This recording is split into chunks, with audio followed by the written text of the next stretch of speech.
Hello, good night, buenas noches.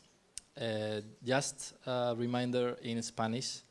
La conferencia, las presentaciones van a ser en inglés, con lo cual si no habéis cogido y lo necesitáis, hay un sistema de traducción disponible fuera. Well, we are in the last edition of our festival, the 70th, and as you know, the title of the festival is Caring for the City, Reclaim the Commons. We thought that under the umbrella of the HackCamp, which is an event that we are doing these days, gathering activists, artists, thinkers, media makers from different countries. And we are there trying to make reflection, thoughts, but also concrete proposals on the field of the commons. So we thought that it was good to have also presentations of exemplary projects, projects that are inspiring for us, and projects that could also show a practical way of reclaiming the commons or caring the city. That's what we are going to do today and tomorrow. We have every day 2 presentations. And also after now we are going to have an audiovisual source code with Belén Gopegui. It is important to say that even if the projects and the experiences they are going to present are very, very interesting, we are not going to have a Q&A after they present it. So if you have a very important question for them, you can reach them after the event. Also, after the presentations, we have to leave the room and to come back again because you will need to change the translation because the Spanish people will left the system and the guiris will take the other. Guiris is just a funny and friendly way to say people from outside of Spain. Yes, outsiders, but we like outsiders. Well, I didn't say it, but I am Felipe. I'm part of the team of SEMOS 98. As you know, we are a collective, so I am just here and representing a collective voice. And I'm going to present these 2 guys who are there. First of all, we are going to hear about Teatro del Valle.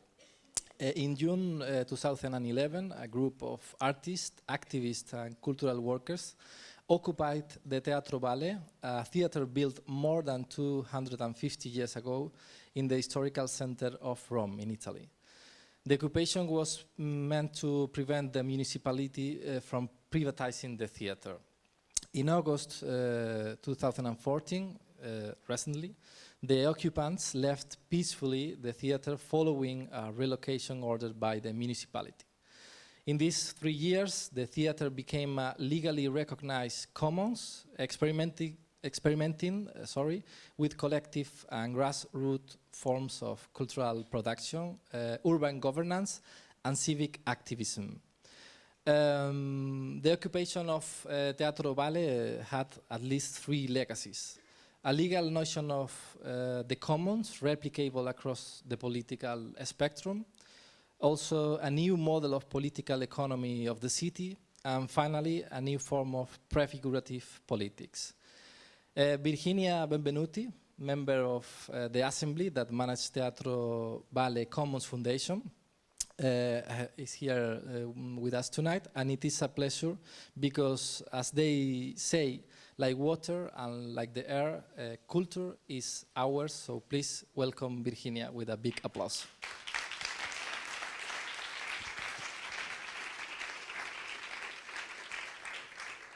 Good evening, everybody.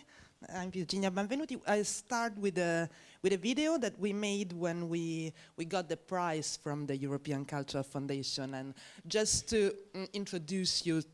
Come fresco il vento che respiro, camminando sopra un filo, sospeso nell'aria.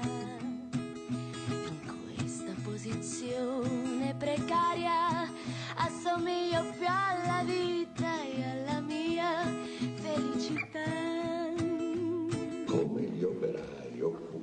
fabbriche, trovo giusto che vengano occupati i teatri. Non opporre alcuna resistenza, è la legge che permette di restare in equilibrio. Scivolando un piede dopo l'altro, sono caduta sull'asfalto e ho sentito il mio dolore. This is something that came out from an immense participation of an active citizenship. Ho indossato l'abito migliore, tra i capelli ho messo un fiore e il profumo era nell'aria. Ma i miei sforzi sono stati vani, i suoi occhi erano lontani con la sua celebrità. Non riporre alcuna aspettativa, è una buona alternativa per evitare delusioni. Culture make thinkers, and thinkers change things.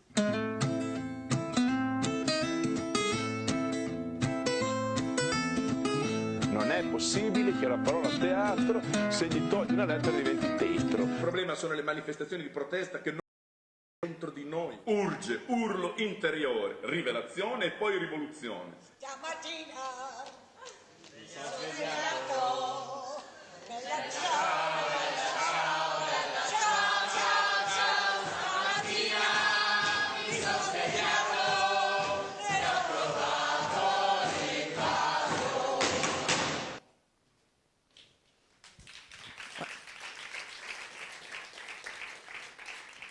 I take the chance also to remember Judith Malina, the one we saw at the end of the the video that left us just a few days ago.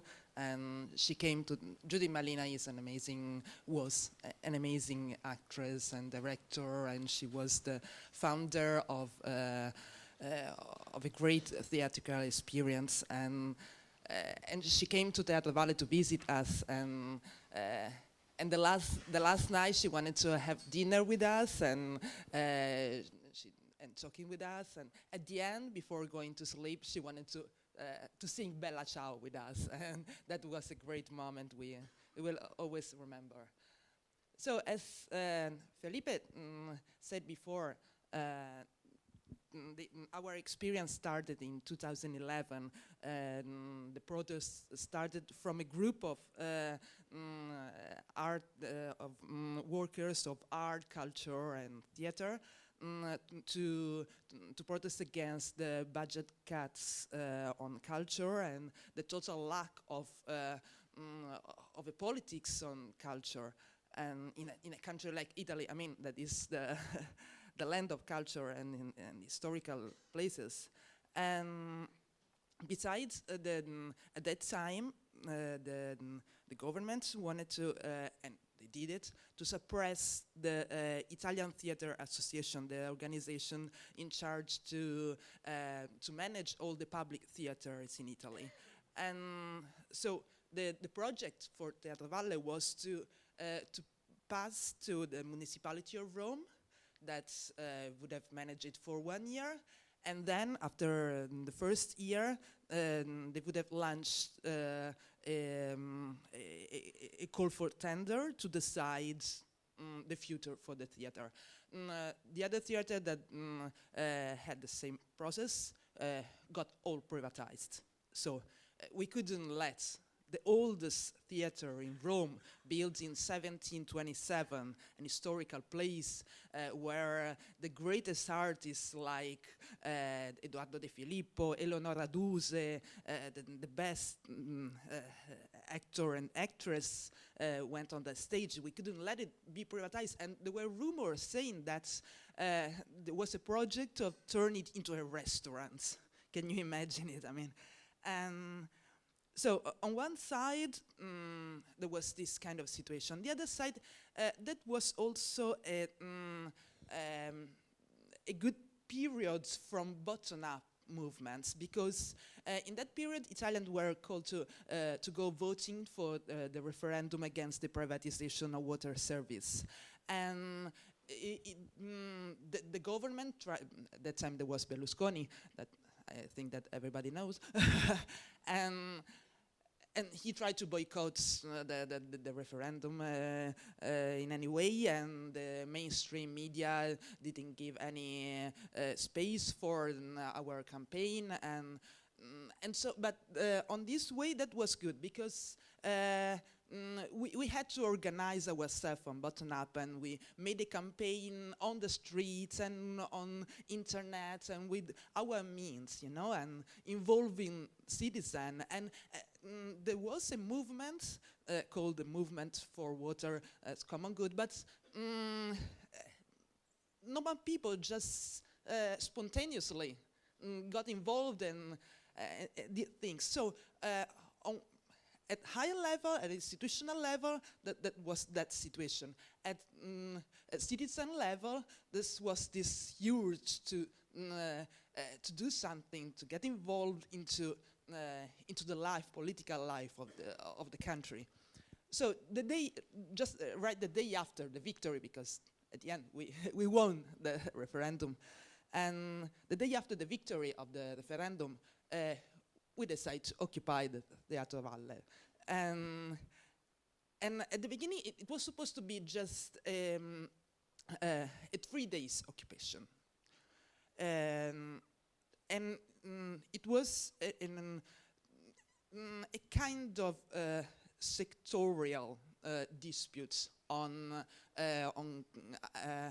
material, on cultural workers' rights and against the privatization of theaters and whatever.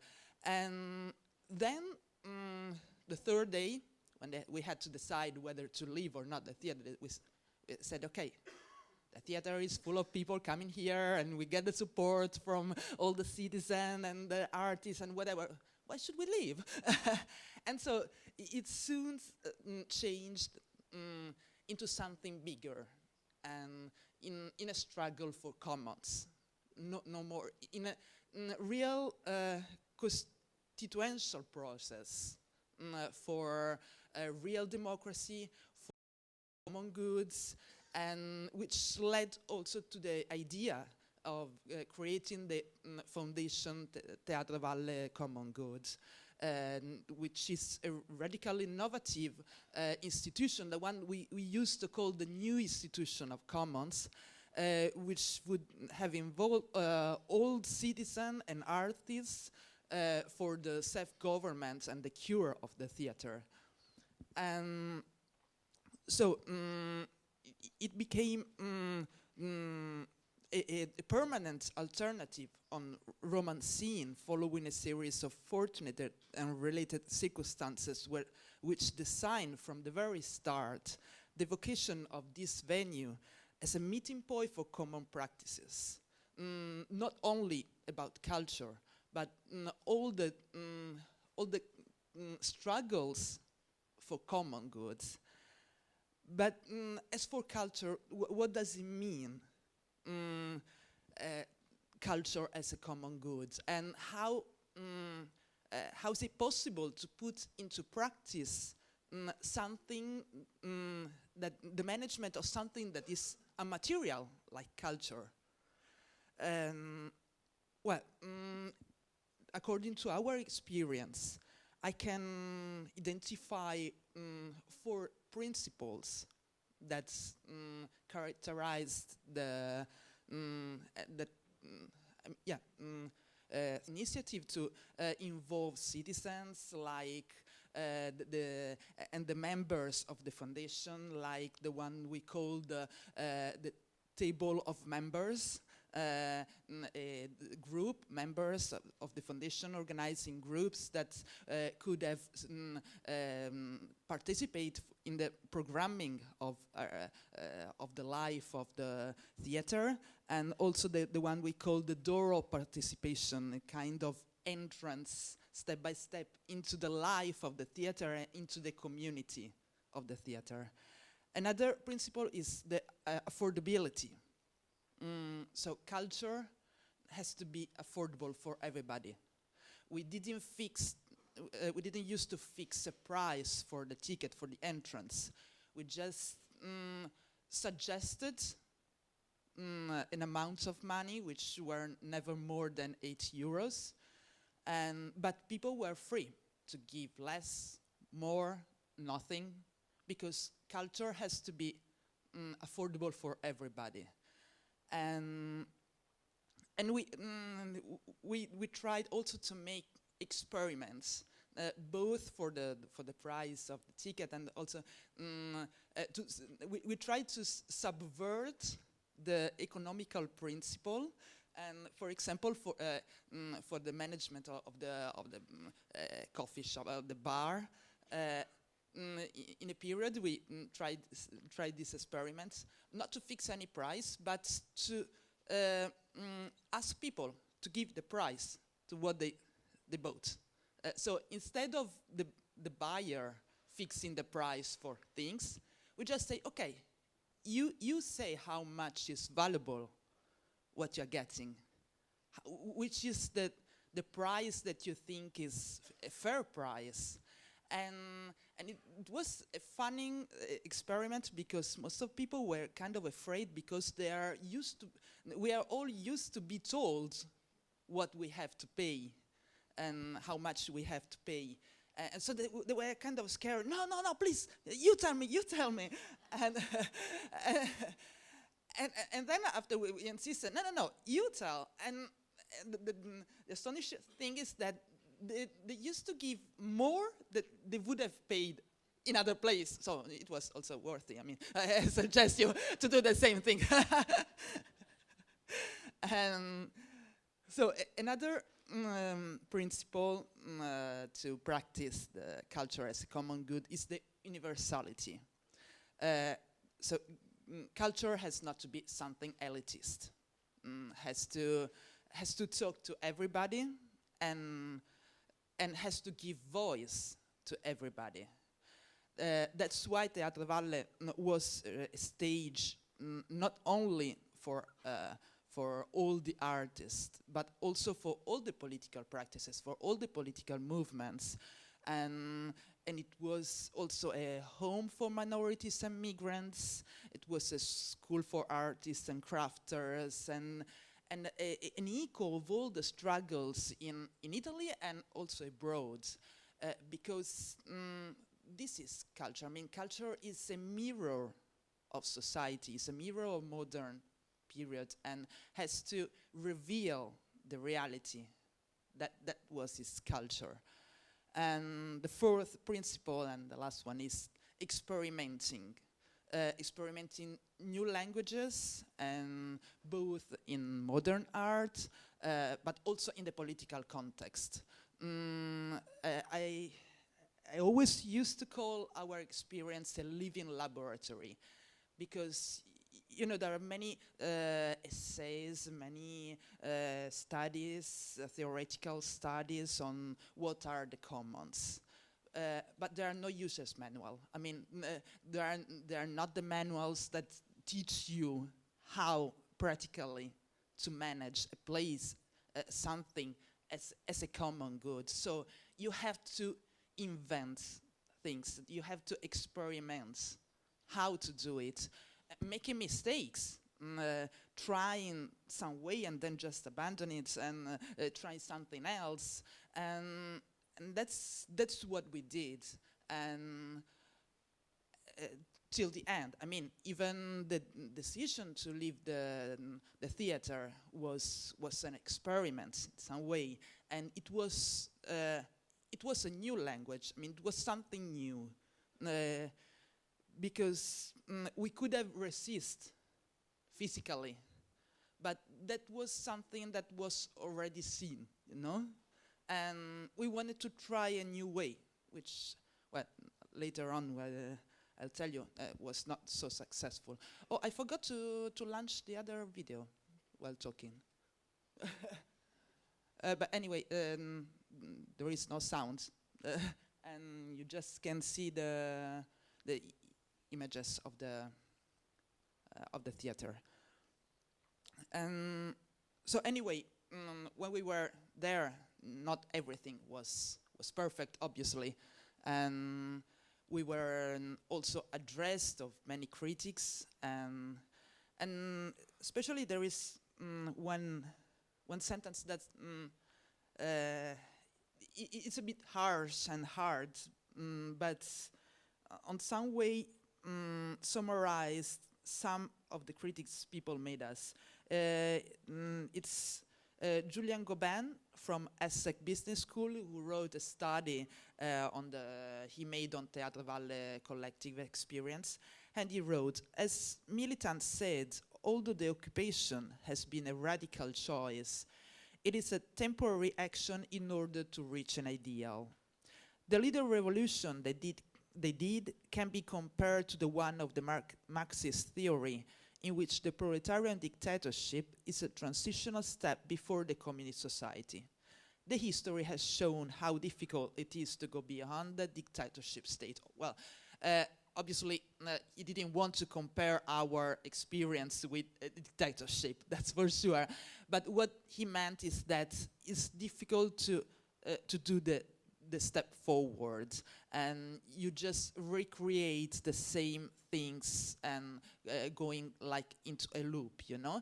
And so this was what most of people accused, that most people, even the one that at the beginning supported our protest, then they started not understanding our protest anymore, not understanding what we were doing, why we were still there.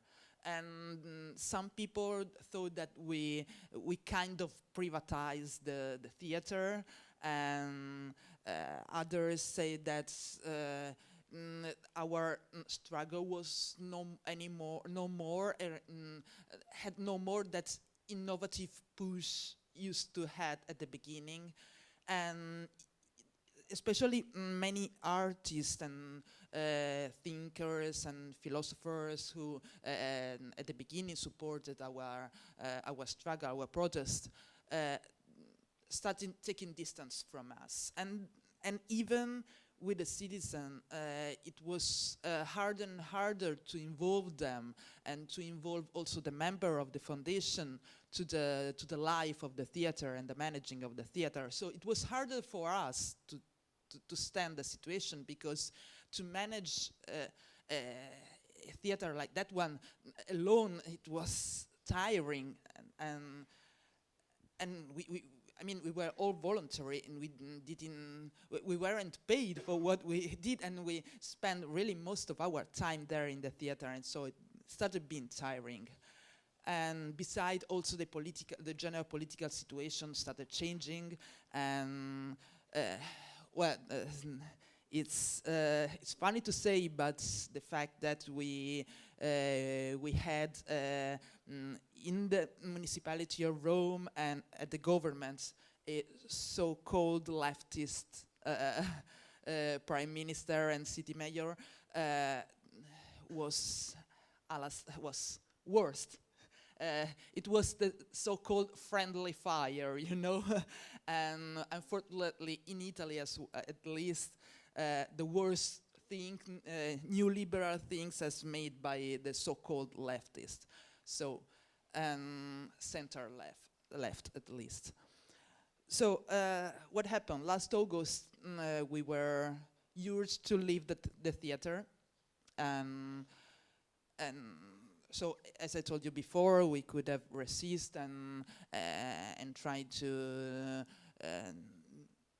stay there and wait for the police to bring us away, but we wanted to make a try and to open a dialogue with institution and try to build a co-management of the theater. To make a kind of hybridization with the new institutional commons with the traditional institution. They signed that they didn't, before we left, they didn't want to make any written agreement. They just sign a letter of intent, which unfortunately didn't lead to anything. And so the dialogue now, after 8 months, wasn't successful. And we basically encountered problem for, as Felipe yesterday said, today said about the difficult to communicate with institution and the different languages. Well, we had the same problem. We saw that we spoke different languages, and they couldn't understand, or maybe didn't want to understand, the meaning of self-government, of co-management, because this meant to, and this was another problem, to share power with citizens. And this is what institutions don't want to do, are afraid to do. And another problem was the recognition of both cultural and political experience of Teatro Valle. They tried to separate the two aspects. For us, they were strictly connected. And you couldn't just take the cultural part and leave the political one. But they tried to do this operation. And then, well, the other problem is to recognize a bottom-up experience. And that a bottom-up experience can be fully successful, even more than others, than the institutional one. And so, and the problem is that, I mean, this experience didn't, from August till now, made us think, I mean, is it possible, I mean, do we have to admit that open democracy is an empty word for institution? Is it possible to make that understand, and that participating government has to be fully realized? Is it had to pass through this separation between institution and self-organized citizen? I mean, is it possible the mix of the two things?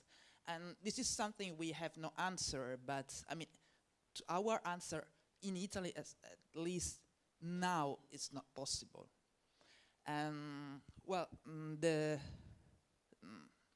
other question that left open, it was the sustainability, economical sustainability of, we just started the experiment was not fully realized. I mean, because for the 3 years, the management of the theater was based on our voluntary work, but for how long citizen has to work as voluntary? I mean, is it possible to turn this kind of experience into something that is economically sustainable? And what else? I forgot. And well, yeah, today I was asked many times from what's going on now with Teatro Valle. As for the theater, it's closed. The works they had to do, I mean, the institution don't have money for to repair and fix the theater, so it's closed, and nobody knows when it will be opened again. And as for us, I mean, the movement, well, this is, as I said to Felipe before, this is the first time we are talking publicly about what happened in August and what's happening now, even though it's not easy to do it because we are in a transitional period. and we are trying to figure out how to carry on our struggle without a place, and to figure out if it's possible to carry on the struggle without a place, if this nomadic periods can go on, and because everything is much more difficult. If you want to organize something, you have to beg for a place and ask someone else, and so and how can we put into practice again the managing of the culture as the practice of the culture as a common good without a place? Is it possible without having a theater or other kind of place where organizing people, where organizing artistical shows and whatever, initiatives? So these are all the questions we are trying to answer in this period, and well, just wish us good luck, because we hope that we can figure out a new way to carry on the struggle, because the struggle for common goods and for culture is too important to disappear like this.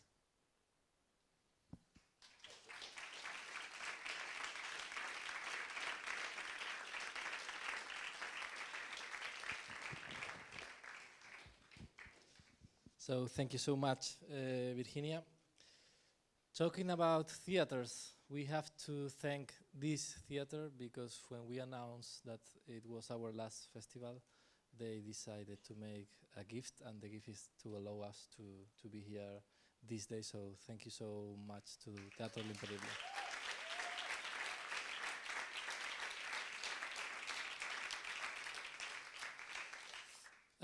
We received more gifts and more friendly comments, but concretely we have here two more gifts. This vase made by EcoFab, it is also a gift, and this drawing by Cristina Vendala, so thank you also to them for that.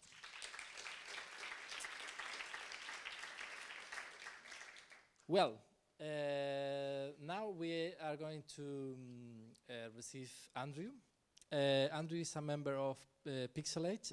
Pixelate is a transdisciplinary platform for experimental art, design, research and activism based in Helsinki. So we go from the south to the north.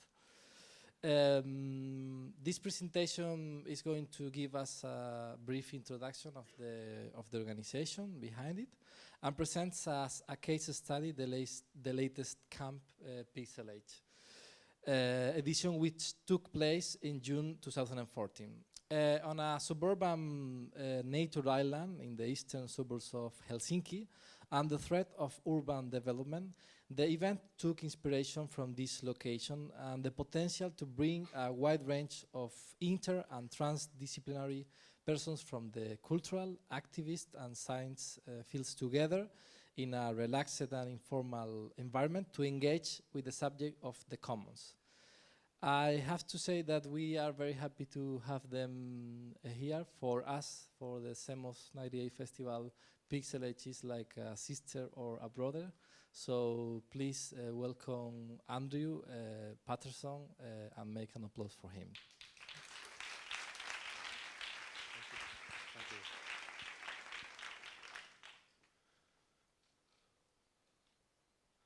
Yeah, thank you very much for the invitation to share our experience here.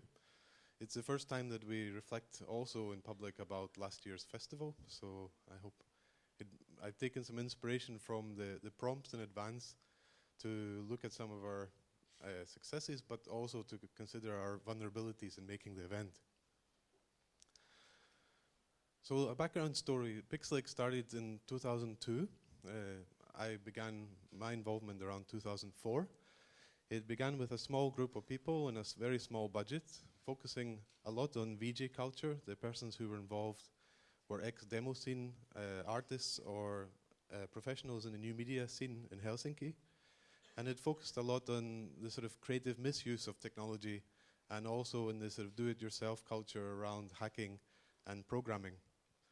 In these early days, it attracted a mix of these people, but over the years from 2003 to 2010, the festival took place in the Museum of Contemporary Arts called Kiasma, and over the years, the festival grew and the number of people who wanted to attend also grew. It took place mostly in the theatre and the lobby and seminar rooms of the institution, not as gallery institutions, as gallery installations. And it was subtitled as a festival for electronic arts and subcultures. Gradually, as the festival grew, its reputation did also. And we got to a point where the number of people who wanted to attend, which admittedly wasn't many, maybe 100 or 150, became difficult to manage and organize in our 3-4 day festival. We started to experiment first time in 2010 with this camp format, which was inspired a lot by unconference style events where the participants themselves would help contribute to the content, and the programming or curation of the event was very much decided at the last minute. It has to be said, around that time also, it was the biggest festival size, and also at the same time, around the time when we managed to get more stable funding, because in the early years, the funding was very much project-based and contingent on getting things happening at the last minute. The festival had this sort of reputation of bringing in different subjects. So over the years, not only was electronic arts, experimental interaction and design a topic, but so was also ecological subjects, alternative economics, and bioarts. And if a general approach could be made, you could say that we focused a lot on self-organizing, open source culture, whether it be software or hardware or eventually ways of organizing, but also grassroots networking. And the thing that I could say is that it benefited a lot from the fuzziness and ambiguities in emerging practices, things that are hard to describe. And maybe one of the issues that we continually had in promoting the festival was trying to explain it to an audience which was maybe not so familiar. And in some ways we benefited from the fuzziness, that we could attract in lots of different things, but in other ways it was quite difficult to communicate to a broader audience. It was around this time, 2011, when we got the secure funding, that we started to take different approach to how we called the festival. In fact, we changed this to this quite, you could argue, clumsy title of transdisciplinary platform, etc. And this was to try to acknowledge that the subjects we were covering was not just art and design, but included alternative economics and things which were not really easy to describe, as I said, and that the ways of describing it could almost be generated dynamically according to the different components and interests that we had. The stable funding gave us around the year ability to plan around the year activity, and this around the year activity, whether it be in an informal educational program on peer-based learning, these sort of subjects which were waste or environmental data or subjects like sustainability issues in arts were all ones that we could start to absorb and bring back into festival themes. So the around the year activity shaped the festival content and vice versa. For example, in 2011 we moved our festival outside of the Museum of Contemporary Arts and hosted it on an island off the coast of Helsinki called Suomenlinna, which is a fortress heritage island. And this festival location and theme also related to an ongoing alternative currency project called Suomenlinna Money Lab. And so the types of activities we did came out of the location. In 2012 and 2013, the around the year activity brought more regional participants, and the subjects that we explored also came into the content of how we organized and planned the event. In 2013, for example, we made a festival which took place both in Helsinki and then brought about 100 participants also to Estonia across the coast. So with this background in mind, we came up with the question, can we use our festival, Pixelate, to promote the commons. As I said, we brought together people from various backgrounds. We had a range of topics and attitudes, but also practices which related very much to commons issues. We had several members who were involved actually in regional or international discussions, as well as locally, and that we thought that there was a potential to use the background of our festival and open source culture to bring together issues of public space, alternative economics, etc. In fact, in 2013 festival, we had an open GLAM gathering on an island in Helsinki, another different island, and this brings us to the example that we have from last year. Vartiusaari as an island is in the eastern suburbs of Helsinki, as explained. It has a historical background as a lookout island over the eastern sea, and so its name is translating approximately as Guardian Island. As mentioned, it has also more recent debate and controversy around the future use of this island, and it's been scheduled for planning and development as a new housing district in Helsinki for approximately 7,000 persons.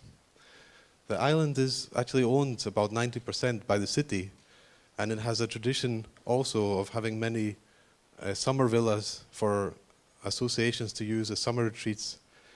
The interesting and important thing is although it's very close to suburbs in the eastern side of the city, it has no bridge. It has only a ferry that goes in the summertime, and it has rowing boats as a way to access.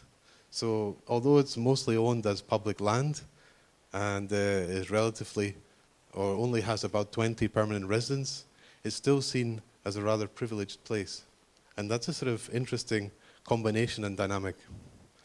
So with this location as a potential site for a festival, we had two advanced ideas about how to communicate this. First was that maybe our festival could help and contribute to the idea that it could contribute to the discussion and activism around protecting the island, maybe as a public commons.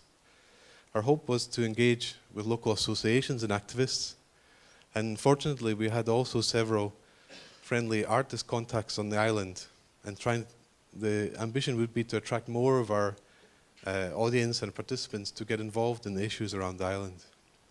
The other ambitious plan we had, which was maybe rather contentious, is that we could help also build or support some of the infrastructure that already existed there and add to this for potentially future events. The other ambition was around maybe the usual problem we have, which is our usual issue we have is gathering an audience which relates to Pixelate as a space to share their experience and their practices, but to bring this audience together around the topic of commons.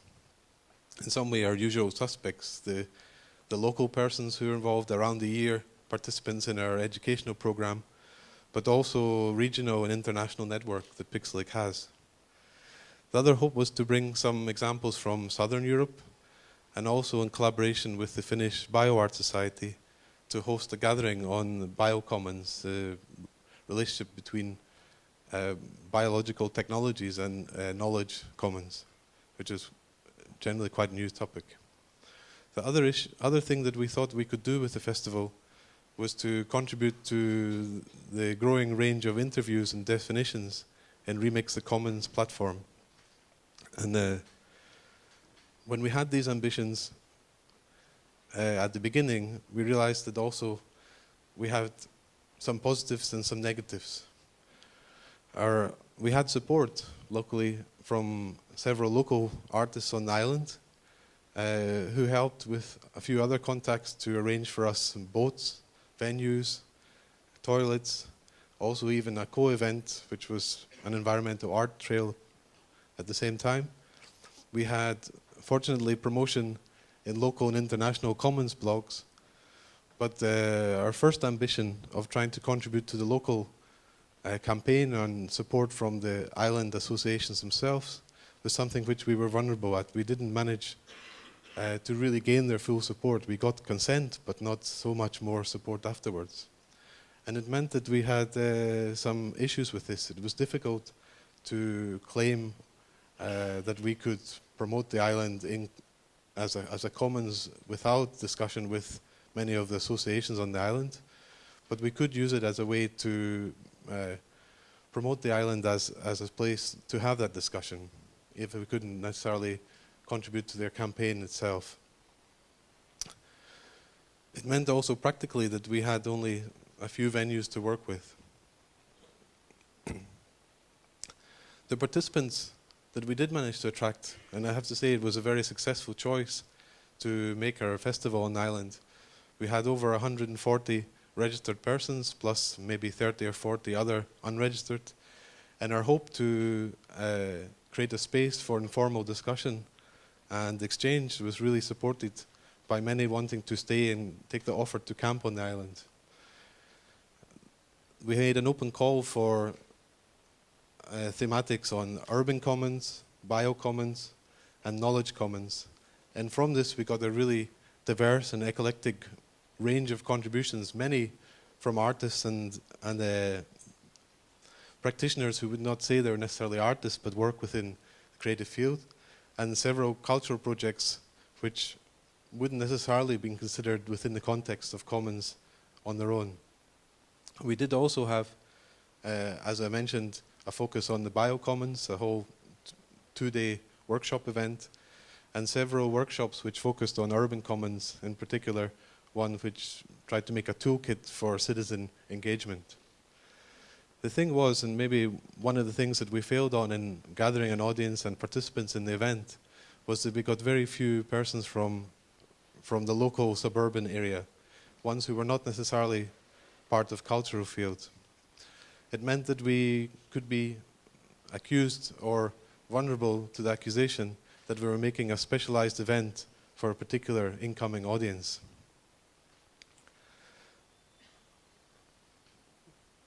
The format of the event was one which, again, was an open call, but tried to mix together the unconference part where the schedule and the program was decided at the end, to try to create a space for the self-organization of participants, to create spaces for exchange and dialogue. The thing was, with very few venues and quite a broad interest to take part, we were really limited in how we could support this in advance. It meant that many of the schedule, for example, had to be programmed and allocated to different spaces before the event took place. On the other side, though, the ones who did not necessarily fit into the spaces or found other better spaces, such as campfires or seashores, found it very good to make this camp experience and nature-based festival. The challenge we had, though, was that most of our activities went into production and logistics, bringing the equipment that we needed, the camping gear and other resources onto the island, as you'll see soon, was one of the challenges. And then in the end we realized that we need more facilitators, as many as possible, to help bring newcomers into the event. The next clip I'm going to show you is some random moments from the festival. It gives you an idea of the types of space we were working in, and also the informal environment that we tried to create. I'd like to mention that the social aspect of the event, the food for the event, the management of waste, etc., were all things which had to be taken care of in a way that we didn't manage to do or didn't have to do in other previous events. So it gives you some idea of...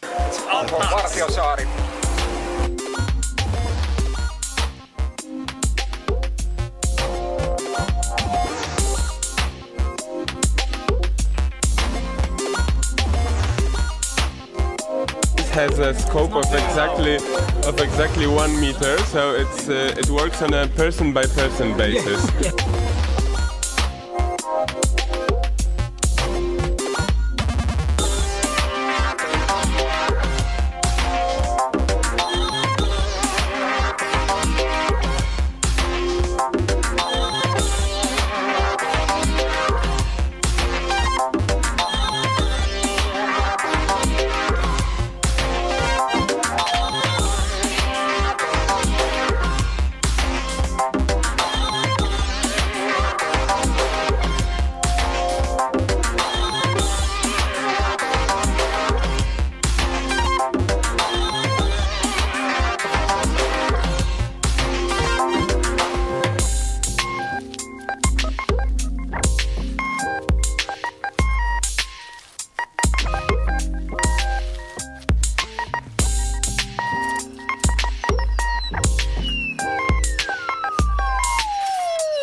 You can see the boat leaving with all the equipment. Now, what can we show from this event? It was a very attractive weekend, and many of our participants enjoyed the time. I mean, it was rough for some to camp for 3 nights, and it was long days, and it was very intensive as a social experience. One of the things that we try to do in our current project that we have called Open Sourcing Festivals is to try to share as much as possible about how we make events or what is transmittable between events. What we have left over from this activity, what we can show, is documentation of the proposals, many media links and photographs, obviously, some video clips. We also had benefited from personal blog reports afterwards, which gave a better insight into individual experiences and overview of issues on commons. There is some method reflections on how we organized the camp event and over the years how it evolved and developed. And what we hope to do also now is to share the budget. We have many interviews for Remix the Commons, but unfortunately not all of this is available or accessible. Of course, much of the content, what people actually presented and what they shared and how they had conversation and campfires, etc., is not things that transmit easily from the event. The inspiration of this occasion is that maybe there are methods that you can adopt and add in to the festival event, which makes and takes better care of that process. It's a challenge, though. The event that we made was one which was mostly offline, and as you can see, in an environment which is difficult to record as a festival or as a conference. What we did create, though, is something which is more like a very concentrated and productive and resonant space for exchange, one which you cannot know what is going to be the potential of it. It's that type of event that we think is important to make on the topic of commons. We have found, though, of course, that some things carry on and follow on. The case of the Biocommons gathering resulted in a white paper draft, and further several events in Vienna and soon in South Italy. The replicability of the event is really based on personal and collective energy, time, and of course funding options. We're vulnerable, of course, to making the event only once, and rather than doing it several times over and over again. It's one of the challenges that we have in the cultural funding environment, and certainly one which is something that we, even if we wished to have the ambition to continue the event and to strengthen our experience there, is not always easy to do. To give you some current update about Pixelate, we have now an association of 12 years with approximately 30 members, about 10 to 15 who are active in Helsinki, but only 1 part-time administrative staff. We also go through a period of transition where we go from not many events, but towards collective research projects. And our festival, as we plan it this year, later in the year, is taking a step away from the camp as a centralized place of gathering to one that is decentralized and focusing on the living spaces that are in the city, trying to translate or transfer cultural activity into spaces that might be private or might be underused in the city. So if you're interested in this or wish to ask more questions about how the camp went, I look forward to your questions. Thank you very much.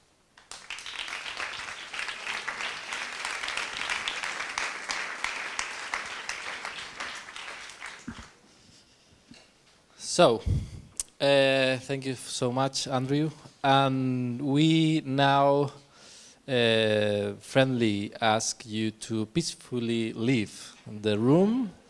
And we have a pause of 10 minutes, and later we are going to hear Belén Gopegui with her audiovisual source code. So, thank you so much.